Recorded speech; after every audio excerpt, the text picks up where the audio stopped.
বর্তমান যে কর্মসূচিটা আছে সভাপতি হিসেবে এই আমরা সবাই থেকে বিরোধী আছে।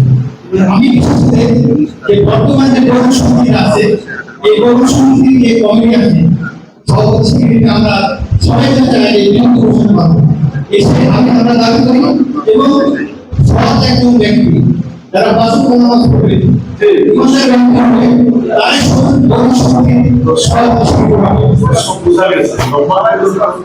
প্রশ্ন যদি বক্তৃতা হয় জবাব দেয় তো শুক্রিয়া।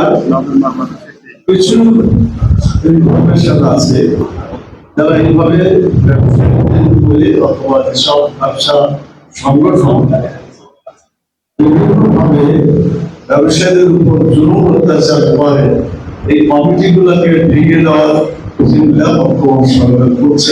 আশাবাদী আগামী নভেম্বরের মধ্যে সম্ভবত এই যে সমস্ত কমিটি দ্বারা মানুষ ক্ষতিগ্রস্ত হচ্ছে এই সমস্ত ব্যবসায়িক প্রতিষ্ঠান সহ সকল প্রতিষ্ঠানকে মানে এটাকে বাতিল করে দিয়ে নতুন ভাবে সেই সমস্ত কমিটির নির্বাচন বা সেই সমস্ত প্রতিষ্ঠানের পরিচালনা পরিষদকে জীবিত করা হবে বলে একটা উদ্যোগ নেওয়া হচ্ছে। উপদেষ্টা পরিষদের সূত্রে এই খবরটা পাওয়া গেছে।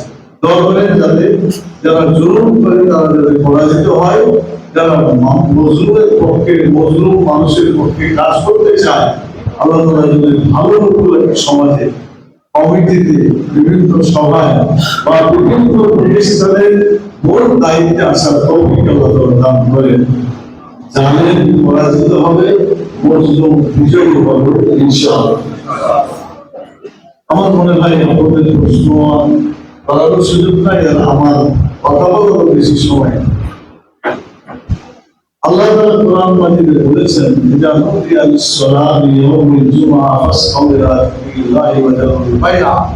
আল্লাহ বলেছেন যখন আযান হবে তখন তোমরা তোমাদের ব্যবসাগুলোকে বন্ধ করে দাও।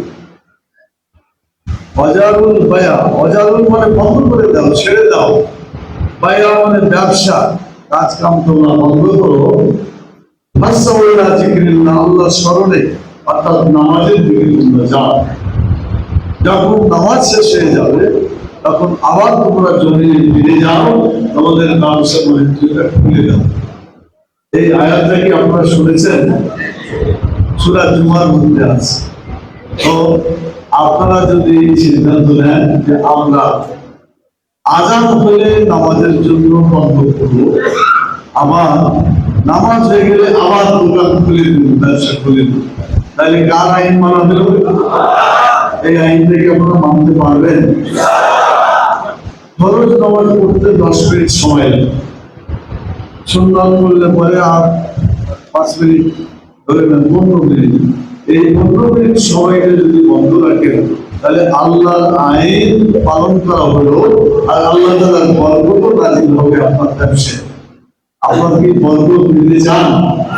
আমি অনুরোধ করবো আজকে আপনারা সিদ্ধান্ত নিতে এই পরিবেশ বাংলাদেশে আসতে পারে। এটা ইসলামী আইন অনুযায়ী ব্যবসায়ী ভাইদের ডাইরেক্ট অর্ডার আল্লাহ তাআলার পক্ষ থেকে। আযান হয়েছে, বন্ধ করে দাও, নামাজ পড়ো, এরপরে নামাজ শেষ হলে আবার চলে আসো ব্যবসায়। সৌদি আরবে যারা গেছেন, হজ করেছেন, উমরা করেছেন, অনেকেই কেউ তো ব্যবসায়ী ভাইয়েরা অনেকে আছেন, আহলে নিসাব বা যারা হজ করার উপযোগী